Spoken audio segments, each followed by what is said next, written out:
You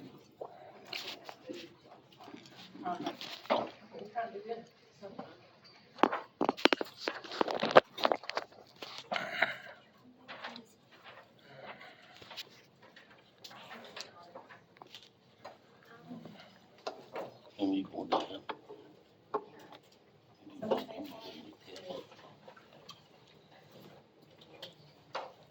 Katie, did you get my email of the minutes? I don't, the last week's? No, from November. Were you there when we met at the depot? Yeah, I sent them in an email. Did you? Yeah, but I can send them again. I think I just sent them that day. I tried to send them the same day, I feel like I remember that. but I will send them Well, right you now. just send them again so I can print them off for the next meeting. We do have the minutes from our January 27th, 2026 meeting that we need to approve.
Anybody have any notes or anything to say on the minutes?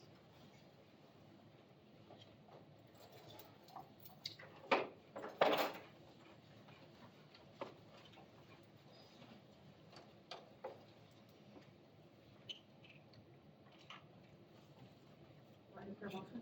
Ready? I make a motion, we accept the minutes from January 27th, 2026, Spring City Tourism and Events Commission meeting.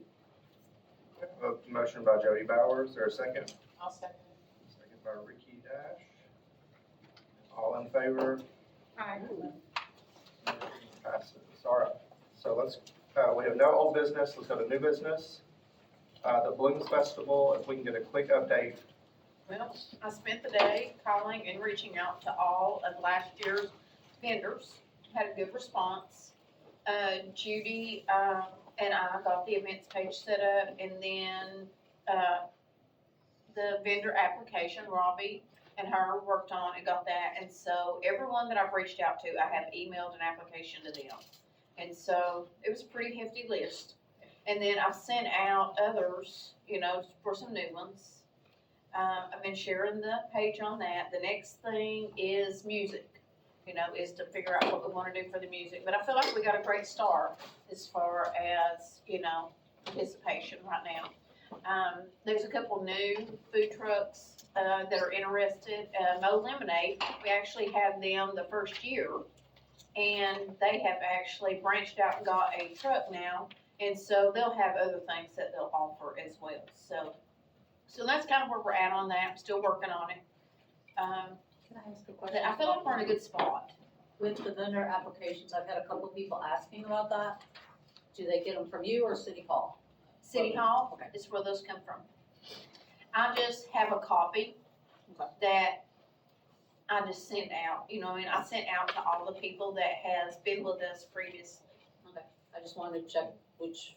Yeah. I'm assuming. And I asking made a which- post, I've made several posts that you can pick those up at City Hall. Okay. So I have shared that.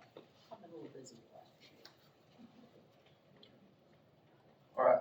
We do need to book the stage if we're wanting the stage. Is that something we want again this year? The stage? I mean, it's up to you all, if we wanna spend the money on that. I know we've done it years previous, we have band and I think it's a good place to start, as far as Is everybody for that? Are we going to have a band? Excuse me? Are we going to have a band? I feel like we're going to. I mean, I've had a gentleman come to the store the other day and leave his name and information. I'm gonna call him.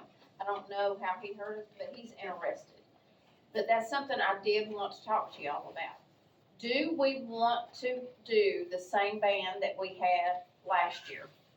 Who was that? Not Fire Carbon Steel, the ones that you all, that we had during Christmas.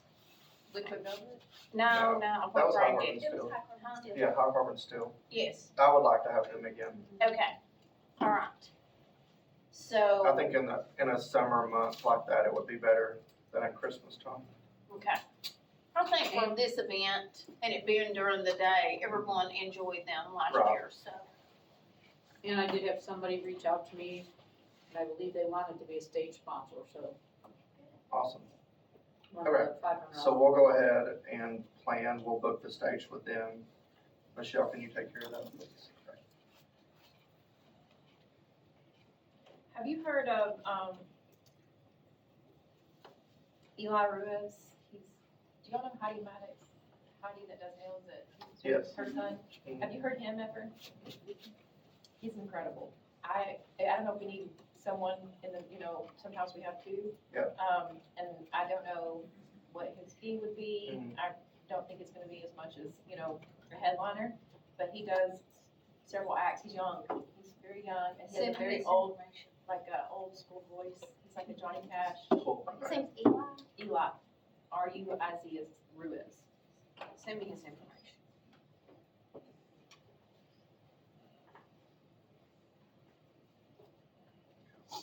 We do, Michelle and I went over with Brenda and looked upstairs. We have 7 3x5 banners for the road, 2 2x6 banners, and 1 very large 4x12 banner.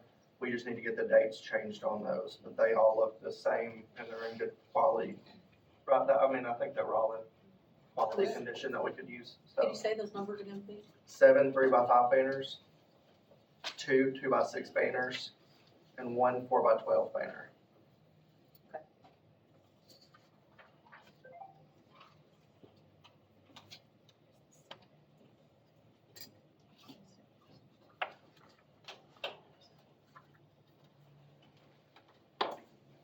Jody, do you, I'm sorry, go ahead. Porta potties. Yes. Yeah. Where do you want them sitting at this time? Same place? We need to do a map first to see where we, If they call back porta potties, I can take care of that for you. that's fine. How many, do we normally do 2? What were you actually gonna ask? Sponsors, Oh, do you have any confirmed yet or Um, anything like that? I've had 2 that have followed up with me and said they were gonna be sending money. I don't know if they've had a chance to Okay. send it in yet. Teresa had gone, she's on her way back from Florida. She's on vacation. Before she left, she went out and handed out a bunch of, good neighbor letters and Mhm. and that, and as I've been seeing people, I've been handing out the flyers. I took some with us to the Tennessee River Line thing and handed out a bunch yesterday. Good. She did. Whether or not we'll get them, I don't know if we've had anything come in yet, I haven't had a chance to I check. haven't seen anything yet. But one of the people I talked to, I think she called me yesterday, and then the other one was last week, so. Okay. Sounded like, one of them said they were gonna come for maybe a day or two to bring it over to City Hall, so Mhm. I think that's where we're at. Is there anything else on the Women's Festival? How many hours will you need? How many I what? think I'm good. What is it? How many hours or how much time would, if we had a second musician? Usually we do about an hour. Well, Yeah. last year, what we did, we started at 10 and we wound down at 3:45. And we did 2 acts is what we did last year, because when you pay for High Carbon Steel, you're gonna pay for 3 hours with them. So probably an hour.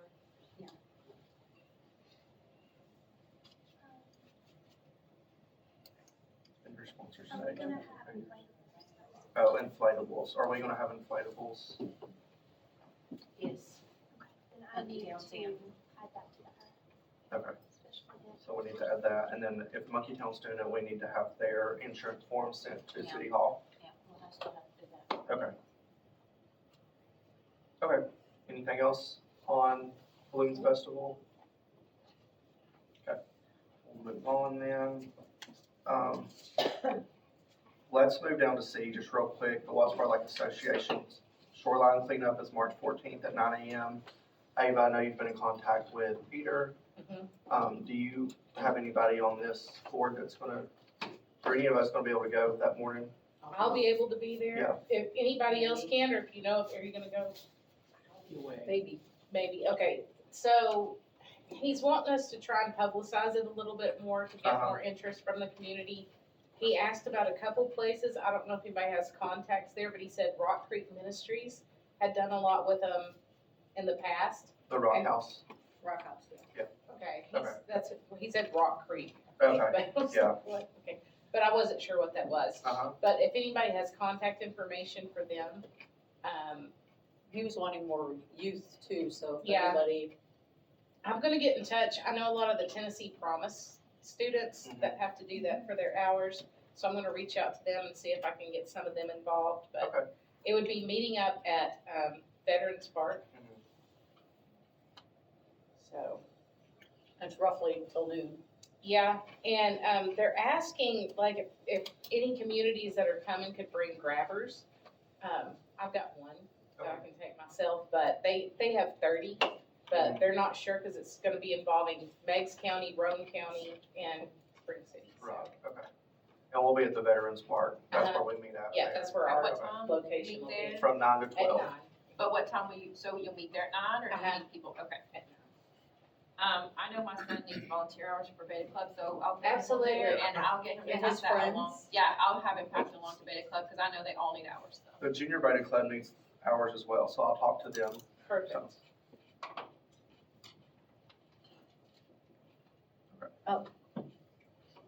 Is that when I should talk about this thing? That's fine, Yeah, we can do a quick Tennessee River line update as well. Well, several of us went to the Tennessee River Line thing for the last several days. And one of the things, actually Peter and I put this thing together. There's a 16-year-old kid that I didn't hear the beginning part of his whole story, but he came up with this, it's PVC pipe, obviously, and it's a collector for fishing line. We all see pictures of birds or fish or other critters that get caught in the fishing line. So he came up with this thing, and there was a bracket and stuff. I don't think I have a picture of that. And you put this wherever people might be have fishing, and they just put the line in here, and then periodically he goes to different places and just he can unscrew this thing and empties it out, and he collects all the fishing line, and then after he gets a box full of them, you send it to the Berkeley fishing people, and they melt it down and make it into, I think they said habitat stuff. Okay. And this is, just a simple project, it takes like 10 minutes at the most. The hardest part is mixing up they did the epoxy, Mhm. because it was inside, they used a different kind, JB Weld or something, so everybody would be flying Yeah. there. But, they have these stickers, we can get more of these, and these too, that say, this is what you do, it's pretty self-explanatory. And, I sent the picture to Lee France, who was however you say her name, that's also part of the, Wattsbar Lake Association. She's like, we could use 50 of them. Mhm. So if anybody, We could always might be use that as a project. stewardship project or Right, something right. like that in the future too. That's So- so neat. I have one. But we need to, probably find somebody to donate, all the materials. And Ava, you We don't know got what an that thing's award? called. I did, yeah, that's, Ava got an award. thank you, thank you. Congratulations. She's worked Reel hard and this year. recycle fishing line recycling bins. Fishing line recycling. Please recycle your used fishing line. But obviously it's sponsored, these are the Tennessee River Line logos. And there's 652 miles in 4 states that the Tennessee River Line encompasses. So we learned all kinds of stuff there, and since this meeting, we can talk about more of it at another meeting, but there's several people we talked to about different kinds of programs that we could include. If you want, I can shoot you an email and kind of that way we can kind of figure out That what to works, talk yeah. about. We can even have a special meeting if you want, or maybe a special Yeah, call meeting, I mean, so that we yeah. can do a full, like, Tennessee River Line, what we need to do Just kind of this year. planning ahead, Right, you know. right. And stuff that we could do at the Laurel Days Festival Mhm. and, stuff like that. We could get some of the, everybody there was so very helpful and it's like, hey, if you need us for anything, let us know, Mhm. and swag, and Perfect. I got to see a thing about their website and how if you wanna go on a trip on the Tennessee River, you could go to this thing, and it was really cool. It's like all kinds of fun stuff you can find down there. Anyways, so that's the brief version of what we did for the last 3 days. Perfect. Well, thank you all for You guys coming. do know you have that big canopy that Tennessee River Line's donated to the city, right? You know Yes. you have that, okay. Well, I was gonna say if we're gonna probably put that up again. Yeah, that would be good, especially at Laurel Day Day to have it set somewhere. We had a meeting with the aquarium and all that. Really, We'll get into Awesome. that, Okay, yeah, yeah. at a later time. I we don't will wanna take let it. Bridget have her time so they can get back, but, all right, so, Bridget, Thanks. it's now your turn. I'm gonna pass this around, and I think maybe some of you all may need to share. You. I just share with you. Yeah. Hi, Maybe I I have can a share. And tell them that says Copper Hill, that we are in Spring City, yes. We know, You can read mine. I'll be a loud person for you. So sorry. Plenty of food. Glasses. Oh, yeah.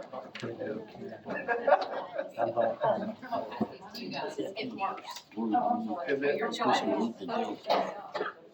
You have to hold. See, Shelley told me the other day, I said, I know, so I did break down, take care of it. And then I don't have it. Well, Oh, maybe I don't have to show it. we'll start needing to wear it. Such a stuff. I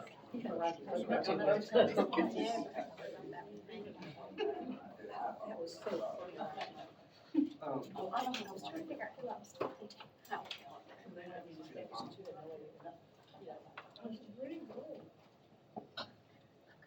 Okay, Ready. thanks, Robbie. Well, good evening, everyone. I'm so glad to be in Spring City. I'm Bridget Jones, and I work for the Tennessee Department of Economic Community Development. In that department of state government, we house the Tennessee Downtowns program and the Tennessee Main Street program. Those are our two programs that partner with communities, governments and community leaders like yourselves to really support your downtown revitalization efforts. And then, go ahead and introduce yourself, Tate. Yes, my name is Maggie Lingle. I'm with the Development District. I'm checking the new planner for Spring City along with Jonathan Rush and we're trying to get tonight's. You need to speak up a little. Oh, sorry. I'm Maggie Lingle. I'm the new planner for Spring City. Yeah. So the Development District obviously is a key partner with the city of Spring City, Town of Spring City, and many other communities in this region, and they help us as you decide how you want to move forward to step in and help you with grant and project development and that sort of thing. So, and we will be getting input from you tonight on, we'll claim the things that have been accomplished since we started 18 months ago, I think actually, Robbie, when you were selected to be in round 9 of the Tennessee Downtowns program. I think I've met most of you, but I want to meet the rest of you tonight. But tonight, we'll recap what you said you wanted to work on, what's been accomplished, some other exciting things that happened in Spring City, and then we want to have a discussion about your ideas on things that you want to continue to work on. And then we'll publish a going forward visit, it can be like your plan of work moving forward to continue your downtown revitalization efforts. But I also want to tell you about grant and funding opportunities that are available in your community as you, this is your last meeting. As you graduate from being in round 9 of the Tennessee Downtowns. And once you complete this step, then you're considered an alumni community, and that opens the door for many different funding opportunities. So I want to talk about that tonight too, and make sure that everybody has their questions answered about that. So me, what we're gonna do, thank you for coming. And then if you'll go around the room real quick, because I know most everybody, but I think there's a few folks that I don't know. Just your name, who you're with, that way we'll know who we're speaking with. Thomas, you want to start? Sure. My name's Thomas McCormick. I'm the city manager for Spring City. And folks in the back, would you mind introduce yourselves? Oh, come on. Hey, Booker, everybody knows me. Okay. Chuck Marie. Miss Chuck, okay, ma'am. Shirley Murray. Miss Murray, okay, thank you all for coming tonight. There's plenty of food up there, guys. Oh, we already ate it. It's really pretty tasty, I have to say. It's really Yeah. good if y'all want. Yeah, if you want some, yeah. So go ahead, please. Ava Wilson. Hi, Ava. She's with the tourism. Tennessee River Line. I'm with everything. I can tell with all of you all with everything with your discussion on planning your events. I'm Jody Bauer, and I wear multiple hats. I'm with the Spring City Tourism and Events, I'm city commissioner / vice mayor. If I go on, we'll be here forever. I'm April Kilby, I'm with the tourism board. I'm Ricky Dash with the tourism board. Hello there. Candy Harrison, I'm with the tourism board. Stephanie Strider on the tourism board. Robbie Harvey with the Tourism Board and the Chamber of Commerce. Michelle Ray, the Chamber of Commerce. Leon Arnold, Mayor. Yeah, and tourism. That's her name. Well, hello, Mr. Mayor. I don't think I've met you. I didn't introduce myself. Thank you for coming tonight. It's good to see you tonight. He's on the tourism board. Okay, good. Well, your tourism board is really active in Spring City, and the city partnership is critical, because I can tell you do a lot, you've done a lot, and you're planning a lot more for the community. And whenever Spring City applied and was accepted into round 9 for the Tennessee Downtowns, of course, the tourism board has served as your downtowns committee, because that's one of the requirements. Whenever you do downtown revitalization, it's really a public-private partnership. So commitment from the city leadership is critical, but then private sector leadership, community volunteers, Chamber of Commerce, economic development, that's what it takes to do things that you want to do for your community. So, all right. Well, listen, we want to just have a conversation with you all. And the agenda I passed around, I want to tell you, I did correct it, printed it out, number 5. What you think your work plan will look like in 26 and 27 is really the part that I really want to spend most of our time together on, so we can get your ideas on what you want to do next, right?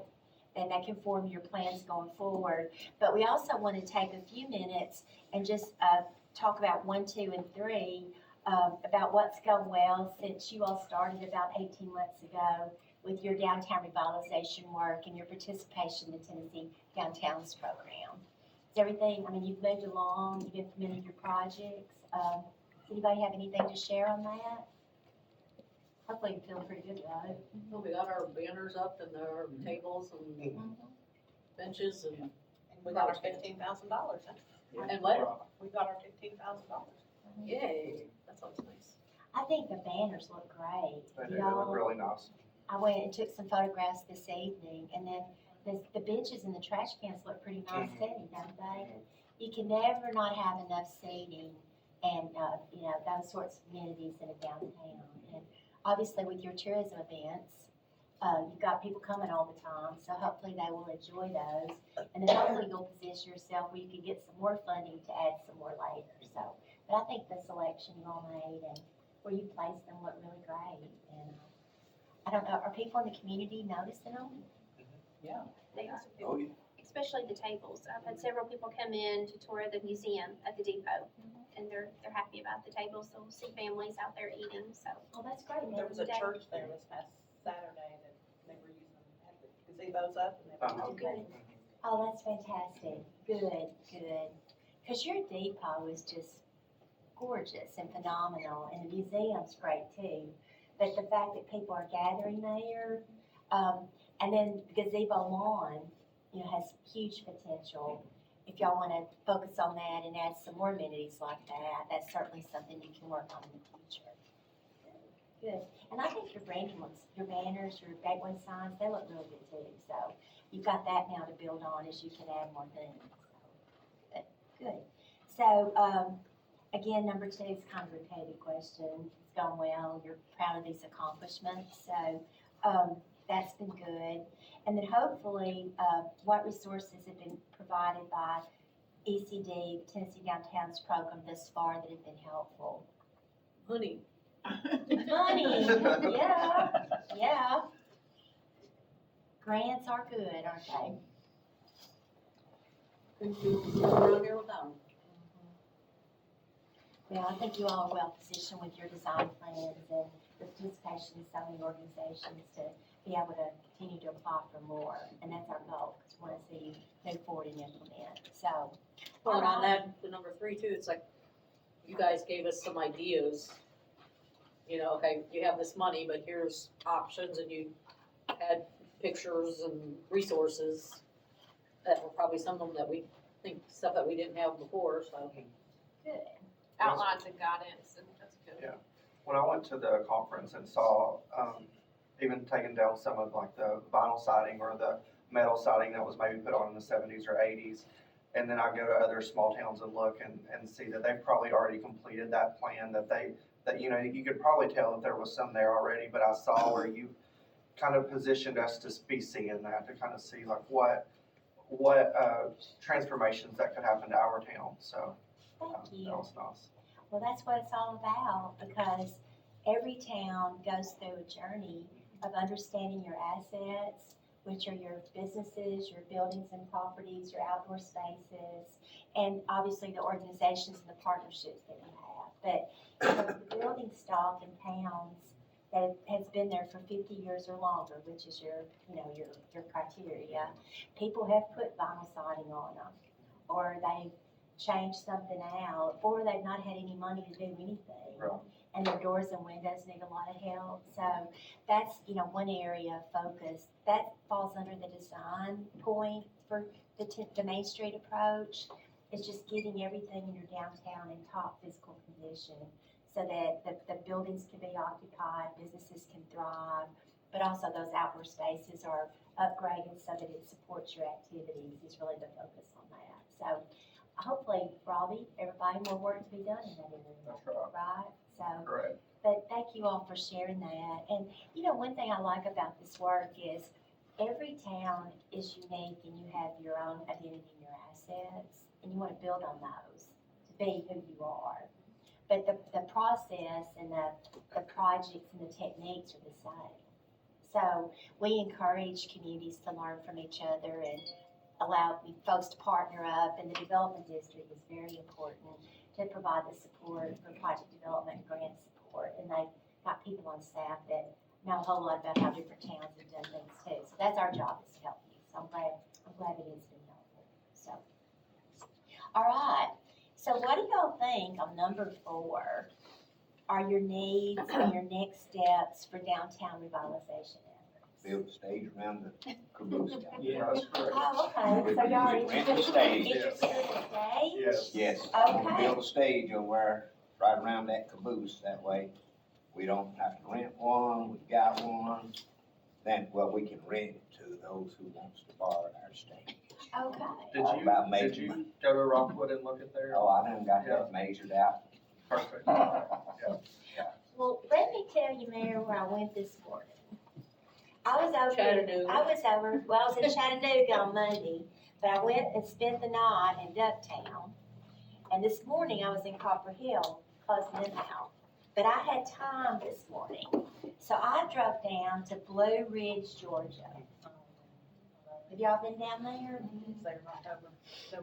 And I took a lot of pictures in Blue Ridge, in the center of that town, because they've got those railroad tracks coming through, just like yours.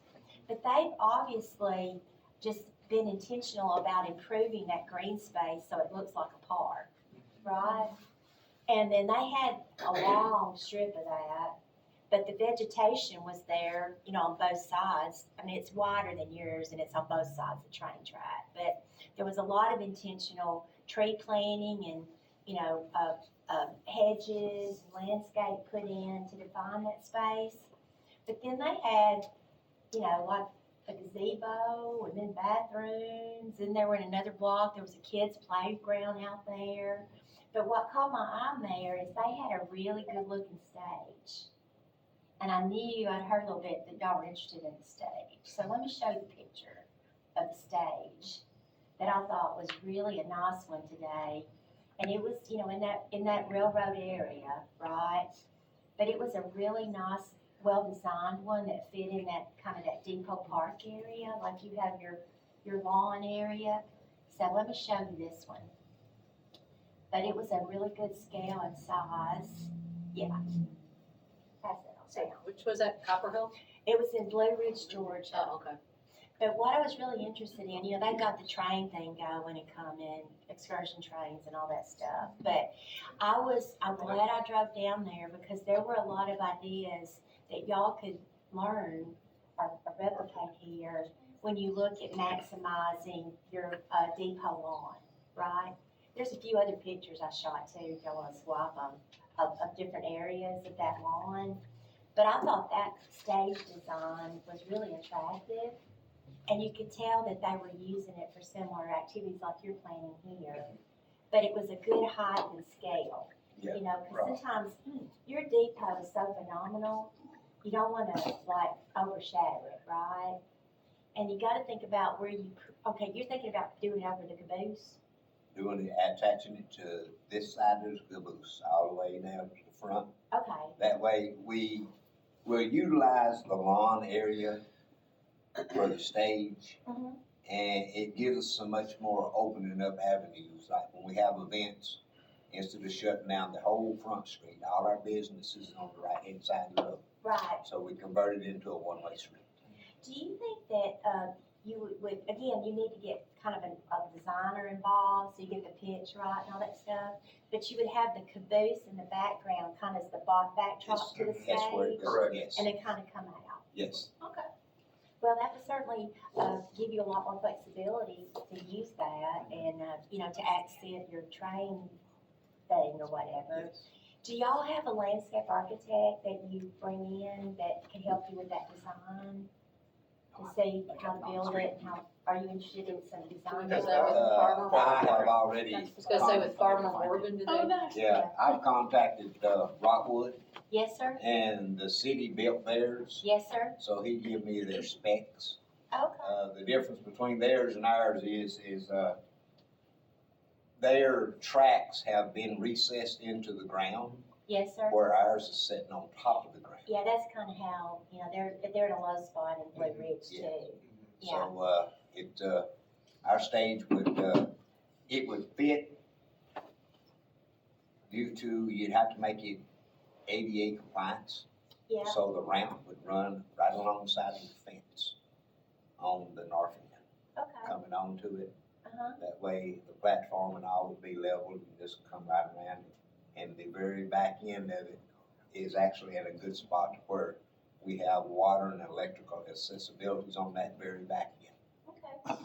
Now, let me ask you one more question, Mayor, just because I want to push your thinking a little bit. Do you think that railroad car caboose is a valuable asset? Because you could have it where it has like a pop-up coffee shop or something. You know, I mean, you could use it to vend during your events and We stuff. can't use anything for profit, can we, those buildings? That's my office. Oh, that's right. We had a business, that was where the chamber was when we first Yeah. moved here, so. But again, you know, when you put your stage over it or put in the back, it might minimize its use for other activities.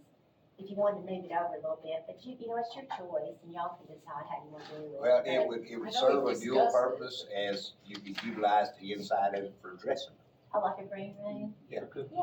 Yeah, You have, like, we have these dance companies and little girls wanna change from one outfit to the other. it could be utilized, the space in it could be utilized as valuable. It's like, as far as the, chamber having events or the tourism, it would have multiple purposes. Are y'all gonna build that where it's kind of low to the ground or high to the ground? The stage, Yes, sir, we want it to be even with the ground. even with the train. Okay, gotcha. That way, With a platform to go into it's gonna the be ground? platform, that's why I mentioned about the ramp. Okay. The measurements on the ramp will go to the end of the fence. The way it sits, it would be a win-win because we would actually gain space by Right. having it attached to the front of it. The reason I'm asking that question is, if you know, how you put it in there and how big it is and how deep it is, and the cabooses in the back, you know, some people, you could design it where it could be used for other community events too. You know, because people may want to use it, you know, and it's covered, and it have the amenities there, you know, instead of just only for music performances, people could use it and rent it for different things. So just, you know, mindful of all the different uses you can get from it, but duly noted as your first priority and the things you want to work on. So you've been doing a lot of thought and a lot of planning on that, so that's great, that's great. What it, yes, I yes just ma'am. have a question about that. So would that be something you all could or would recommend that we do a survey? You know how sometimes it's helpful to do surveys for these types of changes? Mhm. Is that something that you, like I guess you would be our contact, that someone would help us set up the survey for, or that you would recommend that we set up the survey Well, for? there's an opportunity that we learned about in Chattanooga through Thrive. And they just announced it, you probably got it at City Hall. But Thrive Regional Partnership provides resources to communities, right? Well, we've worked with them before. I know, and they're interested in coming back out, right? So they just announced a new community engagement kind of input planning process. And it's called a new funding opportunity that will be of interest to, you know, the communities in our region. Thrive with support from the Trust for Civic Life has launched the Civic Experiment Grant Program to support small community projects that help neighbors connect, participate more fully in local life, and work together to solve shared challenges in their communities across the region. And there's information, you can click, I'll send this to y'all. But what they're gonna do, if you open the link, you have to apply. But it's called the Civic Experiment Grant Program. And there you can see it's something happening out in front of the stage, right, in an open space. But y'all could apply, and it supports local residents and grassroots projects that spark connection, collaboration, and problem solving. It's administered through Thrive Partnership with support through the Trust for Civic Life. These grants range from $1,000 to $25,000 and are meant to help communities test new ideas and potential in their streets, parks, gathering places, and shared experiences. So you have to apply by March 31st. And I can drop this in your plan, you know, you can use this plan to apply. But you just talk about what you want to accomplish, you own the land, you know, your tentative ideas for this. But they would come in and help you facilitate some community input. And then probably, you know, pull together if there are more partnerships or give you some design help. And I would ask you to think about, if you did do that, is to maybe approach the entire lawn area of the depot lawn. So that, you know, obviously your stage objective could be accomplished there. But think about the whole area of the depot lawn, and maybe think about, are there some other areas where you could put some more tables in, you know, or, you know, you want to plant some shade trees. I know there's been some pros and cons about people about that, but you might could get just an updated community input kind of concept design plan for the whole lawn that could help you maximize using that space. And that's what I got really excited about when I was in Blue Ridge today, because it was clear that's what they're doing. And maybe that might be an opportunity if y'all wanted to pursue that. And it's good timing, because you need to apply pretty quick. But I know Thrive's really interested in getting back out and working in communities where they've worked before. And it might be an opportunity y'all might want to pursue. And then once the input's done, the design concept thing's prepared, then you all can move forward with your stage. But then there may be some other funding that you can apply for. For instance, the Tennessee Department of Agriculture has a grant every summer that you can apply for matured trees. And you buy them from Tennessee nurseries. I mean, I'm talking like big root ball trees, not Charlie Brown trees, you know? And they like to see if there's a design plan to specify the right type of trees you would buy for the spot. You know, the power lines, no power lines, how close can you plant to the train track, that sort of thing. But if you could come out of this process with that, that grant program would open up by the time this would be finished. And then you could apply, but I think the grants are you know, a big old root ball tree from a nursery installed is probably about $500 a piece now. And I think the grant was enough where you could buy, you know, 10 or 20 trees. So I think that would be great. I want to also push your thinking a little bit more. Y'all tell me about, you know, the work with the park, you know, the park design plan. Tell me about that, because it's not far from downtown, right? Right. Tell me where we are with that. So as of right now, we're working with the Tennessee River Line to add in, well, it's not at the park right now, but we have a plan in the future to have a whole, really like a vendor setup area with a local stage there as well. Do some mitigation of the flooding that's there. Right. Some more planting, some areas that we can watch awesome fireworks and That'd be great for have fireworks. community events like that. Then we're working with Tennessee River Line to create a path and the Cumberland Trailhead to come through there That's so exciting. and kayak launches. So I think our area is starting to really, we're gonna be moving forward. See, that is phenomenal, that end of your downtown. So I guess what No, I'm that's, thinking, that's at Veterans Park. It is. No, Yeah. that's what. Oh, but where I'm going Which one with- are you talking about, Nature Park Well, or we have Veterans? both, we You have got- both parts that connect to, that will Right. eventually connect together. But I'm not sure what, Well, what I that want, was talking about. well, what I want to say is, with those parks, eventually they will connect. Right. And you will get funding for those plans. Right. So what I want you to start thinking about is, it's not really that far from the end of your commercial strip Mhm. down there to connect to that park. That So- has a stage. Huh? It has a stage, right? Veterans hat, or, I'm sorry. Nature Park? Nature Park has does a not, it has a gazebo Pavilion. area. Pavilion area, yeah. But I I'm guess not, that's where the music I'm not actually involved competing is. with the stage idea in the center of town. But what I Oh, want they y'all do to have start one set up. thinking about is, it's not far from Depot Lawn down to that park. So maybe you could even, if you did the civic design experiment thing, go ahead and start thinking about from Depot Lawn, just figure out how you can make a connection down through there to get to that park. And there have been some of that, if I'm not mistaken, on our citywide master plan. It is, there is. Yeah. There's some stuff on- connectivity already. But you- Even on the depot lawn, they've taken all the different assets we have in the community. So it's like, we Yeah, have some ideas, but I know that they can I've be, seen that plan, have you? and it's pretty good, but I think they crammed too much stuff in there. I agree. So therefore, I would back up and recreate that, and maybe be mindful about maximizing the uses that you want there now.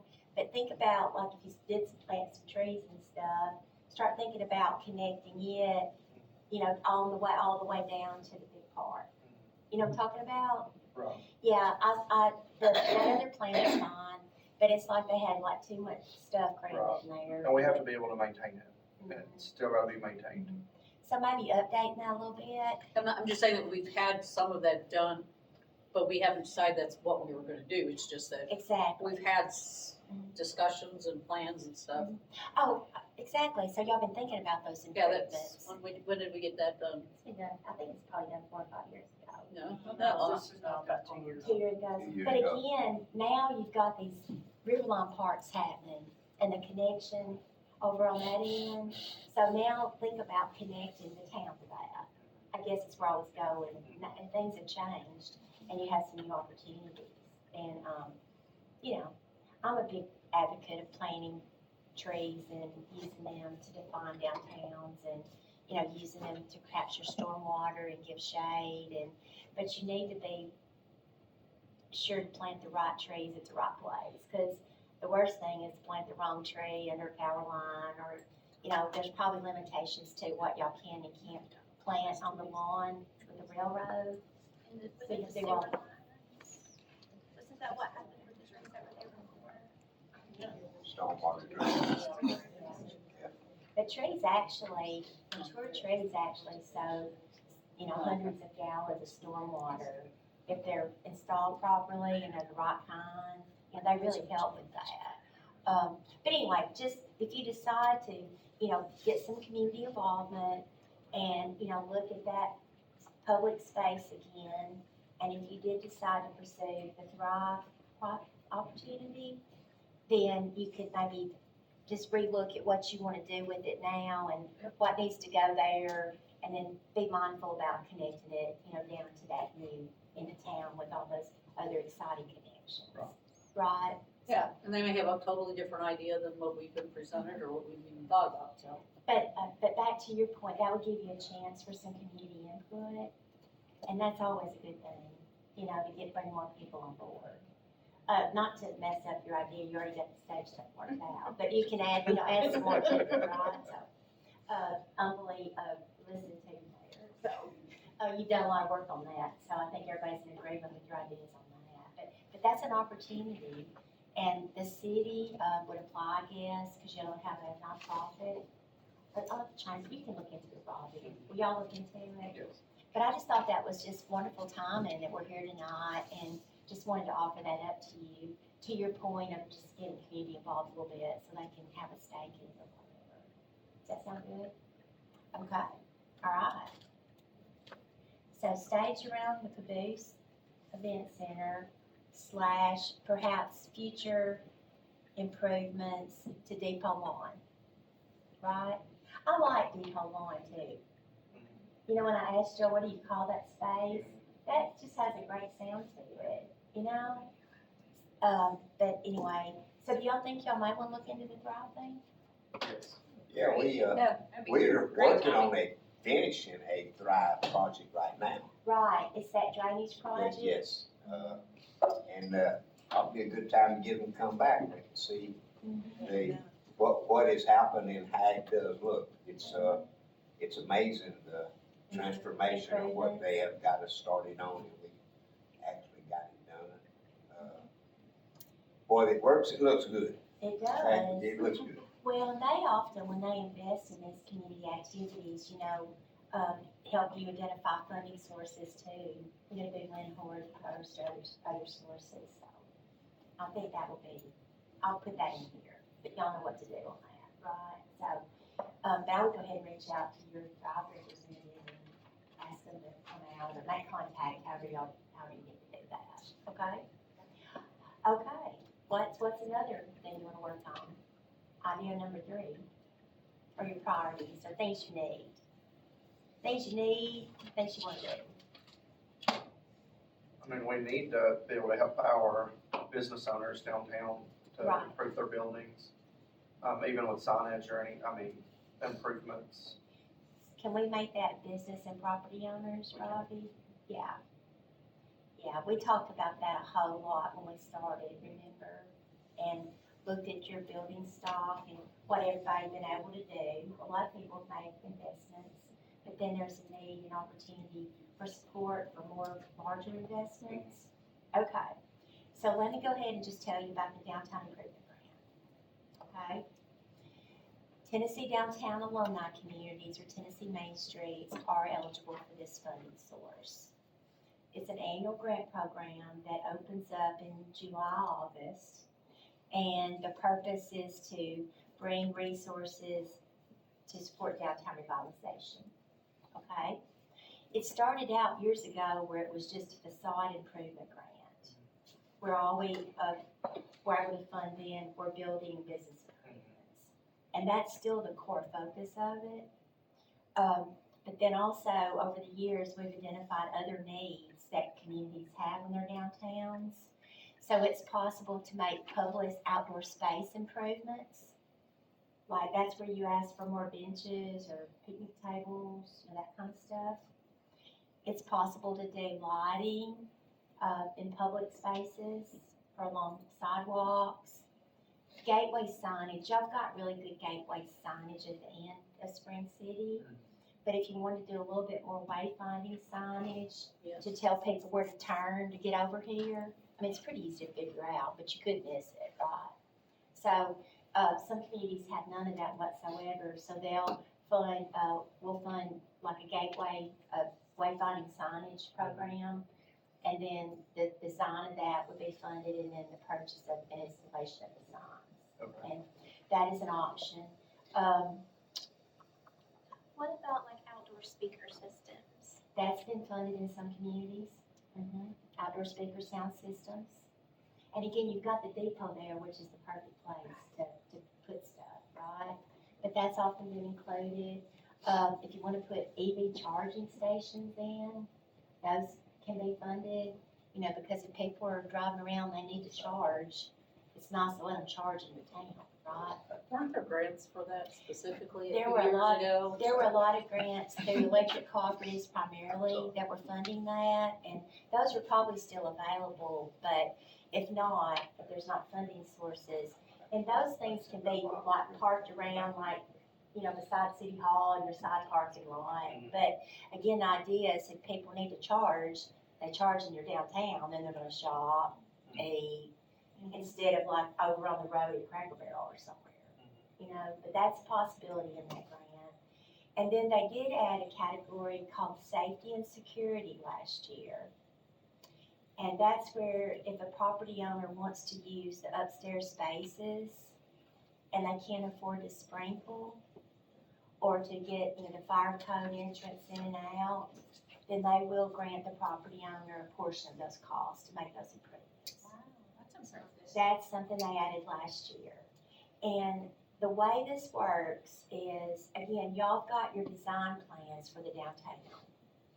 And if you go on the website, Tennessee Main Street Downtown Improvement Grant, it will tell you that in order to be successful, a community has to demonstrate their ability that they're able to implement a design plan that would include improvements to buildings, properties, as well as outdoor spaces.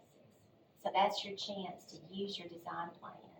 The Farmer Morgan plan, if you did want to do some work, like in that street that faces the depot, there was some really good ideas in there to make that kind of an events plaza. It freaks people out if you close streets, but you can make that a plaza and put those ballards where you put the ballard in and you take it out, because ballards are good when you got a bunch of people down there, and people driving, right? So I remember in that Farmer's Morgan plan, there was some of that. I can't remember. Falcon or something in the middle? Proposed to close that off permanently, but again, you don't have to do that, you can use the ballot, right? But you've got a design plan, and I believe there were some facade sketches in that too. And those can be the beginning of your ask for improvements to those, signs. Oh, we talked about business signage, remember when we got started? So you can, business signage, so you can include grants for businesses in the downtown improvement grant to offset the cost of, appropriately well-designed signs that are placed on the building where you can see them. When you drive by Spring City, if you have really good signage, people can look over here and see the hardware store and whatever. Yours is very visible, I was I looking was at gonna it say, when today. we Mhm.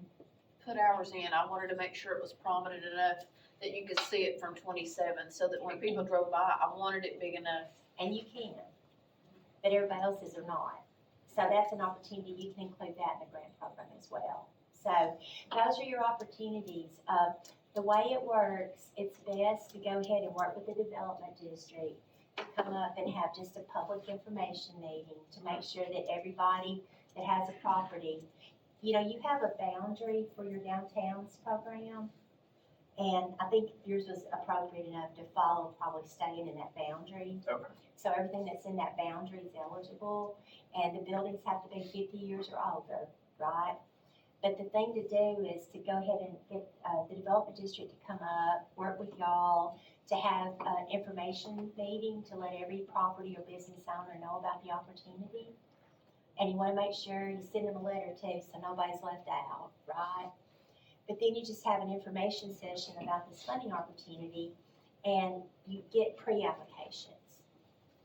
No promise it's gonna get funded, but you asked each property owner to give you a pre-application that would list what they would like to do. And then they need to get some quotes to get some idea to come up with a budget. And then the grant will refund 75% of the cost. There's always a 25% match. And then, once you do this pre-application, you can kind of get a feeling on what everybody can do or they think they want to do. Oh, you can do backs of buildings too. Well, Sides and backs. Sides and backs of buildings, Mhm. okay. Anything on the outside of the building that improves the appearance and the functionality for full use. So sometimes you can use back entrances, right? But anyway, you did let everybody know, help get the pre-application, look at it and see the range of improvements needed. And then and use the design guidelines on that website, there's design guidelines you need to follow. And give people that, right? You know, no reflective glass, no vinyl windows, you know, not stuff that's gonna degrade your property. If it's historic brick and it's never been painted, don't paint it, because it'll destroy the brick. If you wanna pressure wash and clean brick, clean it properly, don't pressure wash it and wash all the grout out. You know, all that's on those standards, right? But, I would encourage you to go ahead and get started on getting that information to property owners and get that input to help see your interest. Because the grant program, whatever that adds up to, that has to be half, has to be what at now? half of your total grant request. The improvements to the building has to be 50% of your funding request. Okay. And then everything else beyond that for outdoor space improvements and such could be added as well, okay? So I would go ahead and get started. The funding comes from the state budget, it's state funds. So we, you know, have flexibility to, you know, what they can ask for, what you need. And you don't have to do Davis Bacon wages and all that stuff if it were federal money. But the budget passes in June, hopefully, May, June. And then the department will open the applications up in the middle of July, early August. Okay. And then they're usually only open for about 4 to 5 weeks. So if you get a head start this spring and work your way up, then you'll be well prepared to do a competitive application. Do we need to have these pre-applications before we apply for the grant? That gives you an idea what to ask for in the grant, right? So a timeline would be a community information session with the development district's help, sometimes in March. Pre-applications, you know, get those back in by the end of April, early May. Is this And at then least 50% or 50% is the amount the total amount you ask for, for the building? half of it, For the 50% of city, it. you're talking about for the city. There's a boundary for your Tennessee downtown Right, Square right, right, right. area. And it's anything in that boundary, Okay. okay? It's not for the whole city. No, I know that. Yeah. But as far as the numbers, is it 50%? I think she's talking, is that for each business or is that total? No. We're I'm just- asking for I'm not the asking whole. for each business, I'm saying, does the amount of the funding request has to be 50% up for buildings, improvements to buildings? Is that at least 50% or 50% is it? A minimum, and it can be more. It can be more, okay. Yeah, it can be 75% of it. That's a good question. Okay. Yeah. And you can just ask for it for all buildings. I mean, you don't have to ask for anything in public space. The things that are also possible. But sometimes you got some things in mind, like you want some more benches and tables and those sorts of things, then they can certainly be included. Are those benches and tables that are included, are they 25% for the city or are they 100% for the city? In the past, they used to be 100% for the city, and then last year there was a 25% match. So we need to find that out on the front end so you can expect it and budget for it on what you would choose to ask for. But that's your big opportunity as a Tennessee Downtown's alumni community. And again, you've got these, the Farmer Morgan plan to use, and then back to your Thrive opportunity for Depot Lawn. You know, if that were further enough along, that you had some idea that you wanted 10 more picnic tables and 10 more benches and 20 more trash cans or whatever, you know, for the rest of downtown, I think it would be safe to go ahead and ask for that.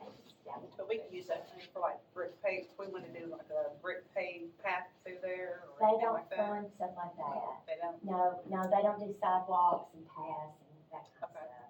No, it has to be more attached to commercial properties and tied to economic development. Okay. Does that make sense? We don't buy trees because they die. You know, it's kind of that kind of stuff, right? I think for the trees, you're talking about the signage for the buildings. I know what part of the problem we had before we took all the trees down is people driving by, the trees got too big, so you couldn't see the signs. So with Thrive or with that grant, would they help us figure out how big a tree, what trees, so that they would grow for shade, but still that you could see the signage on the Yeah, you don't buildings? want to have like a whole row of trees that, like wire repairs that block the whole view. That's what we had. Yeah, I mean, I could see how that could have been a good idea at one time, but it would block all your buildings. And Yeah, then they got might into the say, water they line. might say that it might be for courthouse lawn, you might be better served if you had, you know, 4 oaks, white oaks and maples that were interspersed on the lawn on each side of the depot. So they grow to create a tall shade canopy.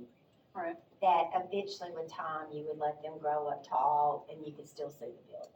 You know, in Chattanooga, those shady streets in downtown Chattanooga, they just planted those pin oaks. And they're like super tall, they limbed them up, you can still see the buildings and businesses, but you got that fabulous shade canopy. So if that's your objective, then you can get the landscape architect to say, we need to put these trees in. I do know this, the most suitable native trees about what grows around here, they're used at farewell and urban environments. And you have to think about whether there's a lot of wet soil or not. Because there are some oak trees that they call it wet feet or not wet feet. So there's some species of oak, but they're all in your hills, right? So those are good. Red maples are good. They don't split too bad. Sycamores are good. You know, there's 4 or 5 different types of trees that are somewhat native to this part of the state that thrive well in that environment, but that would be part of your landscape architect's recommendation. Does that make sense? Sir? Poplar Well, trees. that's- Poplar, thank you, poplar, that's the other one there. That's the one that grow anywhere. Yeah, I love poplars. We got one in our backyard, we'd be happy to have someone. Yeah, you're right, the poplars, that's the other one, the native poplars, not the little designer poplars. No, but the pretty- native one that, right now, my daughter got one when she was in the 2nd grade from school and planted it. It got mowed down twice with a lawnmower. Today, that tree is this big around They must like this area. in the backyard. Well, It's y'all have unkillable. a beautiful tree canopy in your neighborhoods back here too. And you can see what trees are back there. But I'm a big proponent of planting trees that are native, that want to grow here anyway. And I just think that might be a nice thing to do. But, back to your pathways, sometimes you can put just crushed gravel paths in, you know, until you can get a Greenways and Trails grant or something, you know, for that. Sometimes if the Thrive people fund the planning exercise though, you know, sometimes Windhurst, does have implementation grants.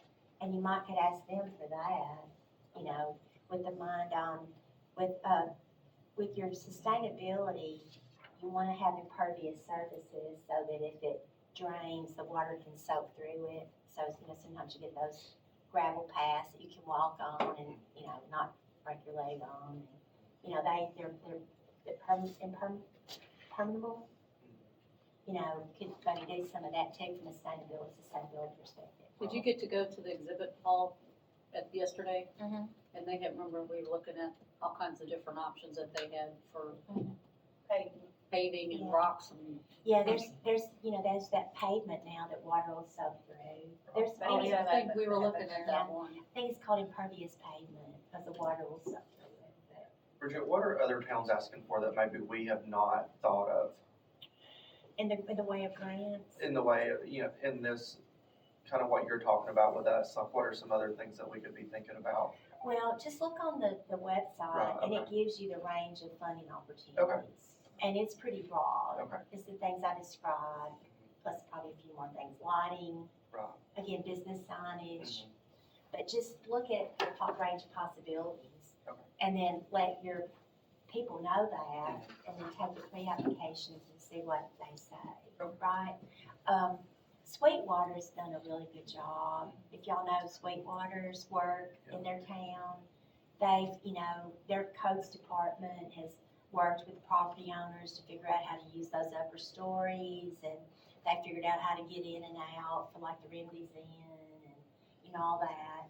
But then the front area, have y'all been through there lately where they dug up all that concrete parking lot and made that green space around the gazebo? You know, they wanted more event space there, and the city controlled all that. So they had kind of an outdoor space, green design plan. The city did most of the work to tear it up and replant it, but all those benches and those streetscape amenities came through a downtown improvement grant. So that was an example of how they paid for part of it. Their city staff did a lot of it. But then those pretty benches around that fountain came from a downtown improvement grant. Some of the other eating tables and trash cans and stuff came from downtown improvement grant. And I think they included in that grant to help with some of the repairs of their fountain. And also they painted up their depot, their train caboose car, I'm trying to lose. because it's a feature in that park, right? I love that. Have you been to Bryson City? Have you seen theirs? How they have that? It is so cute. We go there for horseback riding trip every year, and their caboose is painted with, I think says Bryson City on it, but it's all, you know, it just looks so cool. And of course, everyone stands there and takes a picture in front of it. Yeah, it's Yeah. kind of a selfie stand, and it's a bit, you know, it's kind of I think you go in there and learn about trains. I know Linville, Tennessee is on a train track like y'all, and they had two railroad train cars there in their downtown, and they asked for funding in a downtown improvement grant to completely scrape them and paint them. Okay. And they have a little railroad museum in there that people come and they, you know, learn about that railroad and their family. There's railroad tourism. You know, people There is. travel to learn about, you know, Chamber, and you probably get a lot, you got depot, see, they didn't have a depot. but We even you have, got- we're Ask now getting a live April, camera, she could so. tell you all kinds of Yeah. stuff. But anyway, that's an example, that's a kind of from a train town Right. places, We are Robbie. getting installed now, 24-hour, train Rail web. fan. Yeah, like a trail Trail cam. trail Yeah. cam, they're installing on the depot as they started this week. We're the only one in Tennessee that's gonna have it out of all the states, so, as of right now, so. Cool. So we will have some train travel, you know, this area, so. Good. I've been seeing people set up with cameras at Yeah. full offs Yes, too. yeah. Yeah, it's interesting, I mean, and children, sometimes people want their children to learn about that, which I think is great, you know, they need to understand all We that. could lean into that a little bit more, so. But those are a few train town examples I can think of, Robbie. Again, just get your Farmer Morgan's plan out and look for some of those outdoor space amenities that you might want to ask for some funding for. You can use that as your starting point. Okay. And then work with your property and your business owners. Property owners can apply, business owners can apply if the property owner says okay. Okay? Okay, So like if it's just a business that wants your signage, they apply, pay the 25%, and then the property owner's like, sure, you can put it on there. Okay. Right? So, and there are some places, there's a company in Watertown, Sun Graphics, and they are graphic designers and sign makers. Okay. And they make some beautiful signs. I know Cookville, or actually Baxter outside of Cookville is finishing in this round of Tennessee Downtowns. And they use their grants, get some gateway signs, but then they're doing some business signs, really like high-end business signs on part of their downtown businesses. So you can see them, you know, across the railroad track when you drive by. Okay. So there's a company in Cookville that does that. So if the businesses are interested, you know, they can get some design services and spec out a really nice sign. Okay. So that would be good.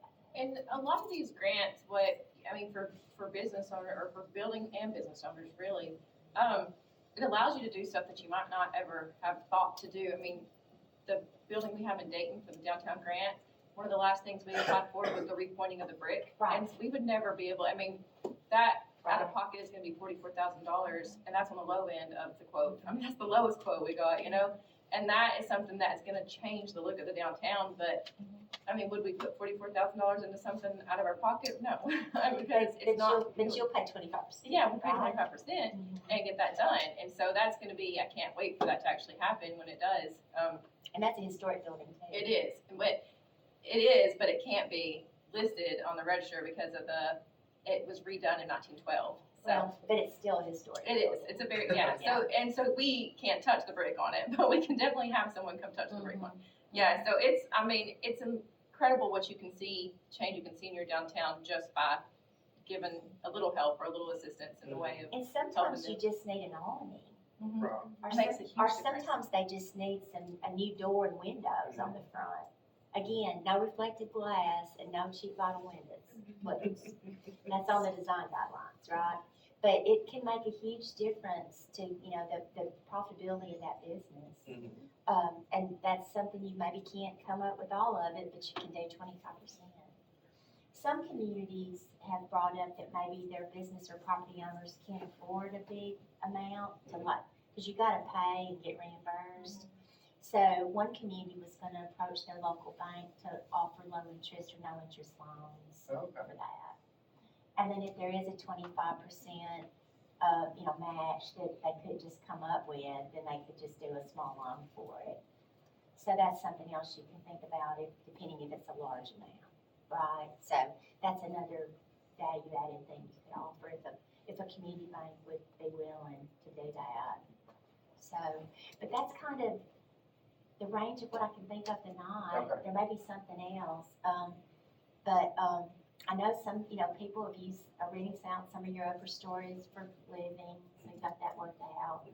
And just that corner video building, I just want it to be like a new awning. Something. A new awning, just because it's a corner, but, that's a process with Tom and the owners, and, you just have to work with the people that are willing to take advantage of these opportunities, and if they don't, then you're just respectful and nice, and then they see what happens, and they might hate it that they didn't, so then maybe you can apply again, and they might do it then. Well, and I think, obviously I've been a loud voice on this for a while, somewhat annoyingly, but I'm okay with that. I'm 100% okay with it. Because I think you have to build a bridge there with your business owners. You really do, and whether we think it or not, they have these needs or thoughts that they think, Anyway, without going into all that detail, I think that it's important that we build that relationship with them, because that is what I see in Spring City as one of our biggest obstacles, is just building a relationship between business owners and downtown activities, downtown, the chamber, the tourism board, for them to see the big picture and not feel like, when I've talked to them multiple times, it's like, it's never gonna happen. And that's what they all say, well, it's never gonna happen. We've been hearing this for years. It's never gonna happen. And they've just lost that trust, or they've lost that, faith, or they've just given up. And so I think that if we were to say, hey, we do have this opportunity for you. We do believe in you as a business owner. We are grateful for you and what you're doing for, our downtown, and we want to help out. That opens doors for so many things. And remember, you just now become a Tennessee Downtown's alumni community, and that's what makes you eligible. So that's why now you can offer this opportunity now. I think it'll be great if we can, I do think that we would get some people that will get involved in that and Mhm. finally make some changes. I mean, I know Yeah. we would, and I'm sure some other business owners will. And it makes a world of difference too, because there is so much that goes into the maintenance of an inside of a building, that's gonna be where you're gonna make your money. You're gonna think about that before you think about the outside of your building, because you have to. I mean, that's really Or what you if you think get of. some help on the outside, then you can afford to do the Right, that's what I outside. mean. Yeah. You know that That's- little, isn't it BB's Cafe? Yes. I've never gotten to eat there since I've been Oh, you coming need in to. here. Oh, it's really I'm, good. That's a my name breakfast is, lunch. my name is BB, that's, Oh. I'm Aunt BB, and I'm like, I really need to eat at BB's Cafe. She's one Aunt time. BB is how that. Is that how that happened? So, anyway, maybe in the morning I'll dash in there before I have to leave town, but just a, a nice It's little coat of paint and a nice sign, could just really, I mean, it's popular anyway. Right. But she probably didn't have time to think about that, trying to run that restaurant, being Aunt BB or whatever, so. But now you have this opportunity to extend this, so. And again, your master design plan, your farmer's Morgan plan can stand for your design plan. And then, again, if y'all do reimagine the courthouse lawn, then that can certainly be a plan for that, right? So that, I think you're well positioned. So do you think y'all wanna talk to the development district and get them up here and get them looking into it? Yeah, we'll do one of the public meetings. Good, okay. Is that gonna be like we've done with some other projects where you write stuff down, and everybody gets to sticker things, or? No, you tell them about the funding opportunity, you give them the design guidelines, and you hand out pre-applications. Okay. Cause again, you're Where do we doing get the pre-applications? that all the online? development district will have one, or we can send you one from the state, we've got a bunch of examples. What is the amount up to that we would put on that? Would that be listed? I would just take pre-applications just to get an idea. It just, they can put whatever number they want, it'll either be accepted or not be accepted. Well, again, normally the range for like larger buildings, if they have major improvements, normally the grant amount can be $25,000 or $30,000, and then they match it with 25%, which would give you enough money to brick and point and deal with a big historic building, right? But so, a lot of times they'll say in the application, the maximum grant amount can be 15,000 or 20,000 or 10,000. So, that's really kind of to your discretion. Whenever you'll have to set that, you'll have to set that amount, when you apply for the big grant, and then you'll have to take applications again after the grant's awarded. So then you would be specific that you can offer property owners a grant amount in the amount of $15,000 maximum, 20,000 maximum, and then it would require a minimum of 25% match. But every place is different. Some places don't even have enough buildings I could ever spend $20,000 on. And some places are like, yeah, these big buildings are gonna need a lot of work, so we could potentially do that. So it's just really have to look here and see, what the needs are. Does that make sense? All right, go over the protocol that one more time. It was the development district will do a community meeting, we'll hand out pre-applications. Your city and the tourism committee needs to host a property and business owner information session, because they're the people that can apply, right? And you make sure that they all know about it and they're invited. And then during the meeting, you let them know that you're now eligible as a Tennessee downtown alumni community to apply for a downtown improvement grant through our department. And that in order to begin to prepare to submit a competitive application, you need some information from them on what their needs or interests would be for their individual property and or business, right? And then you hand out the design guidelines from the state website to give them, the lane they gotta stay in. And then you just hand out the pre-application and ask them to, get busy and put something together and get it back to you in a month. And then make it available if there are questions, if they could call the city first, or would I follow up with the development district for some assistance if they have questions in preparing. And I also have my email address, Yes. just so we can go ahead and schedule a meeting. Okay. Now, in that design guidelines, I guess that if, they don't, okay, Candy's been around, so she's heard all this stuff. But for the other people, if they're like, okay, you say you're gonna help us with this grant, is that in the guidelines? Is that what tells you, for example, you can do this and that? The design guidelines tell you the fundable activities. Okay, so it's like if you're coming to me as a business owner or business And you think building owner, that it's like, I don't know, can I actually, you know? it it says in specifies. it, Okay, Mhm. And it also keeps them from doing stuff they don't need to do. Like I said, like the cheap vinyl windows and reflective glass, and I'm sure that's you know, highlighted, you know. do not Because, do you know, that. over time, that just degrades the value of their property.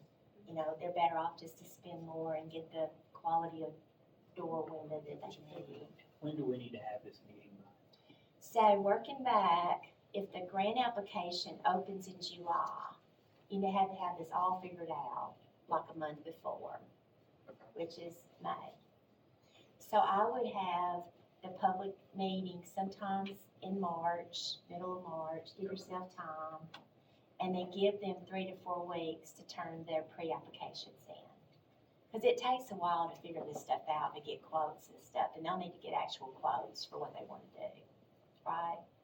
So, working forward now, information session, middle to late March, pre-applications due by the end of April with some technical assistance, right? And then during May, you start looking at it and seeing what your range is and what the needs are to get kind of tentative total.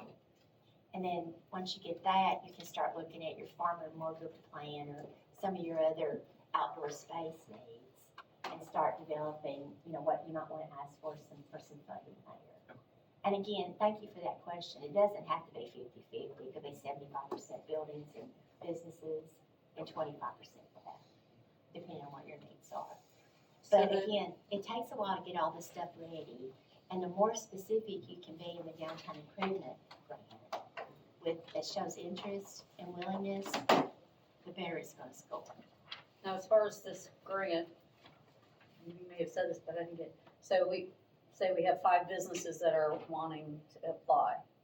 Now, potentially that each one of them could get funded for their thing, okay, say each of them wants $10,000, we would apply for a $50,000 grant and then potentially each one of them could get money for their project, or is it only one of them gets them, how does that work? If you have 5 that indicate interest, and say it's $10,000 a piece, then you would put in your application, the downtown improvement grant application to ECD, that you've had 5 property owners expressed interest. Their, average grant request would be $10,000. So you've got 5 that have indicated interest, and you could add in there 3 more for potentials that may be interested, after the grant's awarded. So that helps you get a very specific application and shows interest. And then that goes in, it gets scored, they're very competitive, but your development district does a really good job in helping prepare these. So you get that turned in, you compete with a lot of places across the state, and then based on the quality of your application, your ability to implement a design plan, all that, then they score it out. If you're a tier 3 or tier 4 community, which Wright County is still a 3, I think, are they? I can't remember what they're at. You may have gone up to an intermediate range, but tier 3s and tier 4s get extra points. But anyway, it all gets in there, they're very competitive, they're scored, and then if you are funded this year, then you'll be able to get a contract in place with the city. The development district would have 5% in there to help administer it, because these are tricky. And then you have to turn around and take applications again. So even if they already did it, they'll have to do another one, probably with updated. Well, they pretty much asked for what they said, but you open it up again for other people too. So that's why you might want to add in 3 or 4 or 5 more, because it might be that when you do that, 3 or 4 or 5 more decide they might want to ask for $10,000, right? So you would go ahead and include that in your gig application. And one business asks for multiple things. No, 1 grant per business or 1 grant per property. And the grant for the property have multiple things in it, like windows, Doors, sides, doors. lighting, awnings, business signs, absolutely. Yeah, they can have multiple things in there based on the need and condition of that building. What's their limit? Is their limit just what they wanna spend? Can they go to like $100,000? Well, that goes back to your question, probably not $100,000, because, you got to spread it around. What if nobody else wanted it? Well, I mean, You don't know, it's crazy what people do. then I guess you'd have to come back and say, ECD, we tried, nobody else wanted it except one person, and they're wanting $100,000, can we ask for it? Because you can call and ask ECD these questions. Paint the whole building, the whole side black, they're done. Yeah. But you might want to your question, you might put in the pre-application that most likely the maximum grant will be $25,000 or something, just to keep people in the ballpark. I know we had this. Can you do more though? Can you do above 25,000? We've had a few communities where there were huge old buildings and they needed a lot, front, side, and back. But I wouldn't wanna limit them. I would want them to do whatever they, They just have to be able to do the 25% match. and that's fine. And so with that 25% match, you said something about they had to pay upfront, It's a reimbursement. You get reimbursed. so you get reimbursed. So really, they have to be able to pay, if they wanted $100,000 worth, they've gotta have $100,000, Yeah. and then they're getting And reimbursed. time to wait for that. money. Right, And right, I think it says in there too, that you're signing saying you know you are responsible for paying the full amount and that you can't pay the full amount if you're granted that money. I mean, I don't know if they all Yeah. say I that. don't know of any community where they've given $100,000. Right. But I do know of communities where they've given, 40, 35 or 40. Okay. Because it was these huge buildings, brick and pointed, new historic windows and doors, front and back, a lot. Because costs are kind of up right now. But this is not just a one-time thing, right? This You, is, you do it this time, finish, and then you can go back and apply again. right, okay, So we had communities that had 2 or 3 of them over the course of 10 years. okay. But again, back to the competitiveness Mhm. and the specificity you can put in your application gets you the points. So, just try to get as much in every one as you can, Gotcha. because you gotta wait. They've started writing the contracts now where they give communities 3 years to complete these. So, that's a long time to wait till you go back again. I mean, sometimes people usually do it 2 years, but Right, okay, anyway, that's kind of how that works. okay. So that's your big opportunity that will help you with the business and property owner assistance and including business signs and all that, right? So that would match that number 3 thing we talked about. Can I have one question? Yes, ma'am. I mean, I obviously have 20,000, but if I have a business, which I don't have, if I wanna do something, but do you have a way, okay, I wanna replace the windows, or I wanna get signs, and where do I start? Do you have resources that, hey, here, this is where you can check to get, That's where your development district staff can be of assistance. who do you contact for historical doors or windows, or? Your development district staff pretty much knows this region, this state, and probably can provide some options. And we have somebody who specializes in historical planning, so we can get you in contact with them. Or they could even come to the meeting too. It'd be great if the historic preservation person came to the information session and they could follow up. I would think so. You guys both have businesses, and would that be helpful for you to have somebody that? Yeah. Because I guess just where do you start? Well- You're to help us get money for this, but what do? Again, I would use your development district as a resource provider. If I lived over here and I do these projects, I could tell you, but I don't live over here and I don't do projects in this region. I know who you call Middle Tennessee. Right. So that's why, you can get your development district who would know who other communities have used successfully. Because a lot of the communities in this region have received these downtown improvement grants. And again, you put 5% of the grant in there that allows the city to contract with the development district to help administer it. So they've seen a lot of these done in other places. They probably have a list of who they bought windows and doors from an or whatever, right? So that's gonna be your best source. And then using the historic preservation planner for guidance will be useful. Do they have to get 3 quotes? Can they get 3 quotes and do the work themselves? That's real tricky whenever they start doing that. you have to really document it, and they can't pay themselves, but they can buy supplies.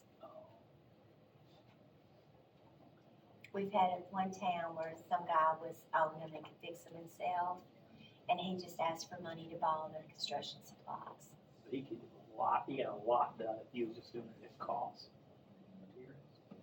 But he had to show his licensed contractor, and he was, licensed and bonded, and, not just Jimmy over here that says, oh, yeah, I'll put those historical, so you have to make sure the quality's there. Okay, what else?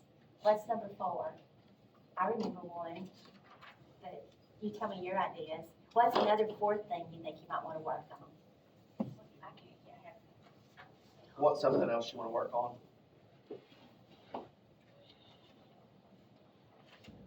I think kind of what Candy had said, first of all, getting the community together and kind of all on the same page. I think bringing the morale up would be something I think would help us all grow. And then,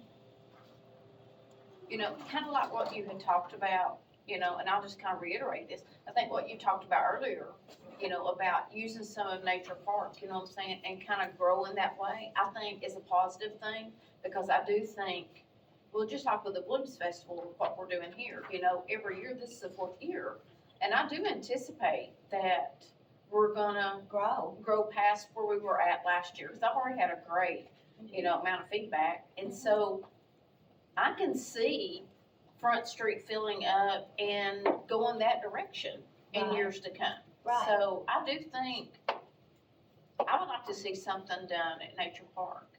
Yeah. Well, again, you've got grant opportunities at Nature Park through ARC and those design plans and Tennessee River Line. So that's where the city would pursue those funding choices for that. When you're working on your town, you're just being mindful of connecting the town to that, right? But being mindful of that long-term because if people start coming to the park for a bunch of stuff, you want them to find your way downtown. Easy, right? So just starting being mindful of making that connection and with your design plans now and working toward improvements later. But you said it doesn't cover like your sidewalks and your, Those are funded primarily through TDOT enhancement or multimodal grants. The city would be the person to apply for those. The development district assists with those applications. But shall I put a number 6 is just more, sidewalks and connectivity, pedestrian connectivity? Excuse me? Sidewalks and pedestrian connectivity. Sure. Because the more you can walk and navigate, the better, right? And again, remember your neighborhoods back here are naturally connected to your downtown. So just mindful of connecting that to the parks, as much of that as you possibly can. Okay? Now, the last one I remember we talked a lot about is y'all have a really big business. it's like the trend. Yeah, 37 calls. We're used to doing that when the trains go by, so. Okay, try that again. Okay, when we first met, we had a big conversation, and there were a bunch of different people here that night that are here now. But one thing we talked about is Spring City in your downtown, but just right over there at the shopping center and across the highway. Y'all have a good business mix in your town to serve your community. And it serves your residents, but also your weekend people, your lake people, You got 3 or 4 or 5 restaurants and grocery store and, a place to buy hardware stuff and, there's some doctors or if you break your glasses, you've got a good business mix in Spring City. And you are located where a lot of people come here. So one thing we talked about was just the opportunity to more aggressively or actively promote your good business promotions and talk about all the businesses that are in Spring City, and where they're located. That can be accomplished on the city's website. You can have a downtown business directory on there, so that if anybody's looking up where to, you know, do this stuff. And again, y'all have lodging too with your hotel. I love staying in this hotel, you know, it's great. So, you know, just making sure that you're promoting the business availability that you have. And then, you know, if you ever have a chance to do some more business promotion campaigns around holidays, because you do a great job marketing yours, but, you know, you can buy stuff at that nice hardware store. You know, there's other places to shop in Spring City. So, and that could even fall under the purview of the chamber. Right. And the chamber really could, you know, to start marketing the downtown businesses and, you know, if you wanna have, you know, a spring, summer, fall, Christmas theme, shopping theme, the chamber could actually take the lead on that. But if you're having events, if the businesses are willing and the clients match it, encourage your businesses to stay open too for a while, so that, you know, people can at least go in there and see what they got, you know, as much as people are willing to. We need your precious voice to go into those Right. offices as well. Yeah. We can tell you. They started shutting the door when they Just work with a couple of them, just work with a couple of them, Right. and let them start making more money. Yeah. And then the word will spread. You can't make them do anything, but it's an opportunity, you know, to expose themselves to customers. So, you know, just work with the willing, I just say work with the willing, right? And something we learned today, I think it was after you left, they were talking about with the Tennessee River Line, their website, and they have, oh, I don't know what it was called, basically promotion thing. Spring City is in the Tennessee River Line, and we have a section, but we can go on that and look, and there's places, they have, talk about the businesses, the Oh, restaurants they have and that on, stuff. they have that on the. They have it on the Oh. website, and that was one of those things where we talk about sometimes, we need to go look at that, and they said, let us know if you want us to update it, or put Yes. videos and stuff, so that's The another answer- way. The answer is yes. But we need, I mean, as a group here, those of us in Spring City, we need to look at that and see what things need to be added or changed, because they've gone through it, I think you said you would help them with that to begin with, Yeah. but as we're going along, when we have stuff we need to, that's something that's already established, we just need to update it. Well, and if it's current and people are looking at Tennessee Riverline towns, they're gonna find you. And then on that, if you do make your city website the place Oh. where you market, then you would link them, Yeah, and that's one thing they suggested is, so linking. there's a way to somehow or another, I have no idea, I'm not And that. didn't Ray County Tourism do a new website? Or- Yes. So then you need to link to that too. But then y'all need to have a home place where your stuff is, We with do, your we have content. the Visit Spring City and the Spring City Oh, you website. got it, okay, you got it. Well, and then there's the video that they came up, the tourism video within the last year, this last year. Talking about the Ray County tourism. Talking about when we have people participate in. Doing the hiking and all Yeah, that. I saw that. Yeah, Yeah, y'all got this whole outdoor recreation thing now We with the do. Cumberland Trail and all that. So being mindful of, you know, to start promoting that as that comes on. But, you know, just maybe the chamber takes the lead as you should on that. But just make sure that you're proactive in promoting, you know, what you have and promoting the community and tying the businesses and everything to that would be, I think, great. So, and we want them all to stay open. And then if they're doing well, they'll encourage other people to open others. And that's how you kind of level that up, right? So, but I remember y'all talked about that. And I think, you know, you still got that business mix the best I could tell. So just, you know, maybe the chamber is the one to take the lead on that. You know how to do it. But that's great. I missed that Tennessee River. Yeah, it was just thing. this, the last thing this morning before we were done. Okay. So that was kind of cool. There's lots of stuff on that, so. That's huge. Thank you Yeah. for telling me that. Yeah. So you can, and other communities that are on the Tennessee River Line, tell them. Like South Pittsburgh, you know, Yeah. Ed Dover was there, they're on there, and some others over here, so. All right, so then we've got kind of these next steps. I will put this in a 4-page report that can be kind of your roadmap going forward, right? And then if there are grants that I think of besides the downtown improvement grant, I'll list those, like that Department of Ag tree grant, I'll list those in there, right? And then obviously pursuing tourism marketing grants as you will, right, I'll put those in there. The wayfindings, Uh, there's wayfinding. Those can be in the downtown improvement grant, or oftentimes Tennessee Tourist Development grants will do wayfinding signs, right? So we got dig, ag, trees, tourism, marketing, wayfinding, okay? And then back to your stage, Mayor. Sometimes. We're gonna the put trees all around it. Sometimes. We put no trees on the stage. The Department of Tourist Development sometimes will fund stages.